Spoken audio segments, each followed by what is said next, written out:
बिस्मिल्लाहिर्रहमानिर्रहीम। मुअज़्ज़ज़ सामीनो हाज़रीन, आज एक बहुत ही अहम सवाल किया गया और इस सवाल का ताल्लुक़ हमारे मुआशरे से और रोज़मर्रा के मामूलात से है। और वो ये है कि क्या किसी नामहरम औरत से हाथ मिलाना जायज़ है या नहीं। मुअज़्ज़ज़ सामीनो हाज़रीन, याद रखिए कि नामहरम ख़वातीन से हाथ मिलाना तमाम फुक़हाए किराम के नज़दीक हराम है, इसलिए कि इसकी दलील में नस मौजूद है। नबी करीम अलैहिस्सलातु वस्सलाम ने नामहरम ख़वातीन को छूने पर भी वईद सुनाई है। और हाथ मिलाने में छूना ही नहीं बल्कि गैर महरम का हाथ पकड़ना भी पाया जाता है।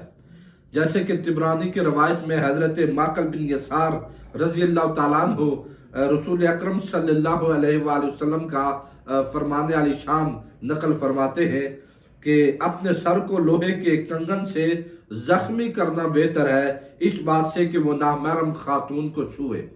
यानी किसी नामहरम औरत को छूना या हाथ लगाना या सलाम करना ये दुरुस्त नहीं है। फिर यूं ही बुखारी शरीफ की रवायत में हज़रत सय्यदा आयशा रज़ी अल्लाह ताला अन्हा से भी मनकूल है कि रसूल अकरम सल्लल्लाहु अलैहि वसल्लम हिजरत करके मदीना आने वाली ख़वातीन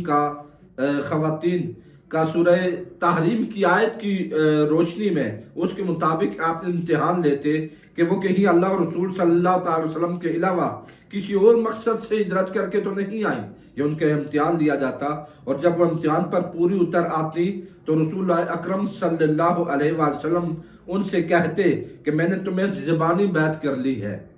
हज़रत आयशा रज़ी अल्लाह ताला अन्हा फरमाती है कि बाखुदा रसूल अकरम सल्लल्लाहु अलैहि वसल्लम ने बैत में भी किसी खातून को कभी नहीं छुआ, आप हाथ नहीं लगाते थे। और फिर यहाँ ये भी मलहूज रहे कि अल्लाह रब्बुल इज़्ज़त ने खुद सूरह मुम्तहिना में आप सल्लल्लाहु अलैहि वसल्लम को ऐसी ख़वातीन को बैत करने का हुक्म दिया है। और अरब में बैत का मतलब यही था कि किसी बड़े के हाथ में हाथ दे देना और वफादारी का पुख्ता अहद करना। जैसे कि सुलह हुदैबिया के मौका पर बैत का जिक्र सूरह फतह में भी मौजूद है। और फिर वहाँ दस्त मुबारक में बैत जो है वो दस्त मुबारक पर हाथ रख कर बैत की गई थी, जैसे सहाबा इकराम ने की थी। और फिर कुरान मजीद के इशारे और रवायात के तवातुर से ये बात यकीनी तौर पर साबित है। इसके बावजूद ख़वातीन को बैत करते वक़्त सराहत फरमाना कि मैं तुम्हें ज़बानी कलामी ही बैत करता हूँ। देखिए आप कि खुद रसूलुल्लाह सल्लल्लाहु अलैहि वसल्लम ने उनसे ये कैसे बैत ली है। और फिर हज़रत सय्यदा आयशा सिद्दीक़ा रज़ी अल्लाह ताला अन्हा का ये कसम उठाकर फरमाना और इसकी तस्दीक करना कि रसूलुल्लाह सल्लल्लाहु अलैहि वसल्लम के दस्त मुबारक ने कभी भी किसी औरत के हाथ को नहीं छुआ। ये सब बातें आप सल्लल्लाहु अलैहि वसल्लम की सिर्फ आदत मुबारका के बयान के लिए नहीं, वरना हुक्म रब्बानी की तामील में ये कम अज़ कम बयान जवाज़ के लिए रसूलुल्लाह सल्लल्लाहु अलैहि वसल्लम एक मरतबा तो इस पर अमल फरमाते। हालांकि ऐसा नहीं।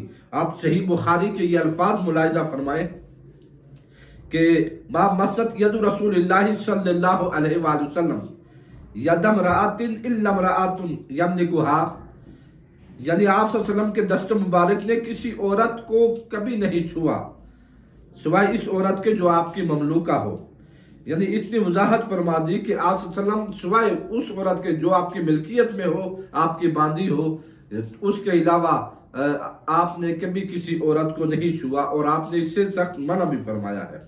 और फिर दीगर अहादीस में, बहुत सारी अहादीस में इसकी ममानत भी साबित है। सही मुस्लिम की रवायत में रसूल अकरम सल्लल्लाहु अलैहि वसल्लम की हथेली ने किसी औरत की हथेली को कभी नहीं पकड़ा, यानी सरकार ने कभी किसी औरत को छुआ तक भी नहीं। बुखारी शरीफ की रवायत में भी है रसूल अकरम सल्लल्लाहु अलैहि वसल्लम के हाथ ने किसी खातून के हाथ को नहीं पकड़ा मगर इस खातून के जिस पर आप सल्लल्लाहु अलैहि वसल्लम की मिल्कियत साबित हो, आप जो आपकी मिल्कियत में हो। तो हुजूर अलैहिस्सलातु वस्सलाम गैर महरम औरतों से, नामहरम औरतों से और किसी औरत से मुसाफा नहीं फरमाते थे, किसी से हाथ नहीं मिलाते थे। यानी इस पर सख्त वईद है और इससे मना किया गया है।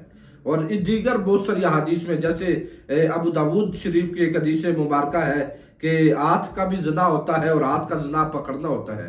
और जब कोई किसी को हाथ मिलाता है, सलाम करता है, तो हाथ मिलाते हुए भी एक दूसरे के हाथ को पकड़ा जाता है, तो ये तो उस जुमरे में भी आता है। और दीगर अहादीस मुबारका भी इस पर है। लिहाजा किसी के लिए ये जायज़ नहीं वो किसी नामहरम औरत से मुसाफा करे, उससे हाथ मिलाए और किसी का हाथ पकड़े या किसी नामहरम औरत को छुए, उसे पकड़े। ये शरअन दुरुस्त नहीं है, इससे मना किया गया है और इस पर सख्त वईद है। अल्लाह रब्बुल इज़्ज़त हमें ऐसे अमाल से जिनसे शरीयत हमें मना करती है बचने की तौफीक अता फरमाए।